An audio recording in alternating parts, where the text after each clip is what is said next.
All right, so once you get your differential taken apart, you've got your hot racing diff cup, you've got your steel gears, you've got 4 screws, and that's for the diff cup.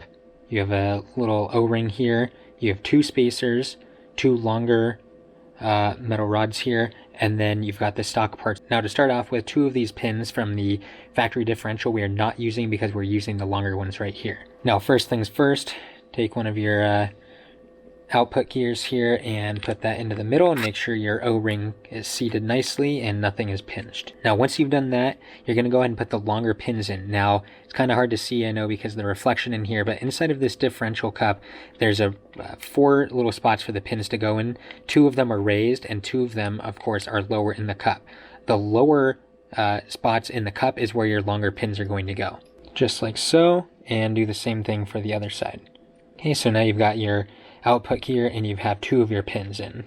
From here you can go ahead and drop in a sun gear or planetary gear, whatever you want to call it, on the pins here on the outside, and then your other 2 gears are going to go of course in the other spots. Okay, so now you've got your 4 gears in there, including the output. And take the last output and we're going to pop it right on in. Now when you're looking at your gears here, you want to make sure that all of these of course are sitting in there and sitting flush. All right, just like so. Then you're going to go ahead and pop your O-ring into the differential gear, or into the ring gear here, and this just goes right on the outside. There's a little groove for it to sit in.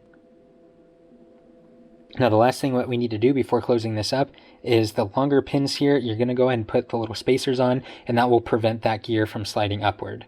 Just like so. So that way when you've got the ring gear on there, it's going to make sure that all of the gears are there properly and nothing is moving where it should not be. Now the last thing that you want to do is go ahead and fill up your differential cup with whatever fluid it is that you're going to be using. Now keep in mind you can take this output shaft out and you can put that into the ring gear if you wanted to do so, but I found it a little bit easier just to line up and get everything installed that way. So now go ahead and put in some differential fluid in there, and then we'll be close to sealing this thing up. Now once you've got your differential fluid into the diff cup, then you can go ahead and install the ring gear, and again make sure that that little O-ring is installed properly. And then basically to get this installed, you want to make sure that the 4 holes here line up with the 4 pins there, and then of course the holes on the outside will be for you to screw these 2 together.